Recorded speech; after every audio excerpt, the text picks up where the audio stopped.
ഇത് ഓണം നമ്മളുടെ ഒരു ആചാരം, ഒരു ഉത്സവം.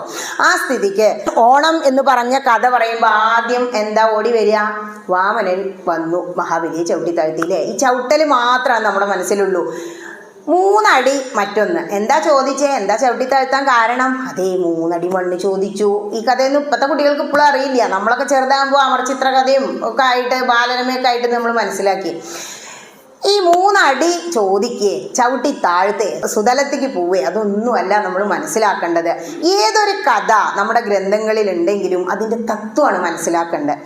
വേദം ടഫ് സാൻസ്ക്രിറ്റാണ്. അത് സാധാരണക്കാർക്ക് മനസ്സിലാവില്ല എന്ന് ഭഗവാൻ തന്നെ മനസ്സിലായപ്പോൾ ഭഗവാൻ അനുഗ്രഹിച്ച് ഒരുപാട് ഋഷീശ്വരന്മാരെ അയച്ച് അവരെ കൊണ്ട് വേദതത്വങ്ങൾ കറന്നെഴുതി വെപ്പിച്ചതാണ് ഇതിഹാസങ്ങളും പുരാണങ്ങളും. 2 ഇതിഹാസം 18 പുരാണം. ഈ പുരാണങ്ങളിൽ വരുന്ന കഥയാണ് എന്ത്? മഹാബലി ദർപ്പശമനം എന്ന കഥ. ഈ മഹാബലി ആരായിരുന്നു? ആദ്യം അതിനെക്കുറിച്ച് ഒന്ന് ചിന്തിക്കാം.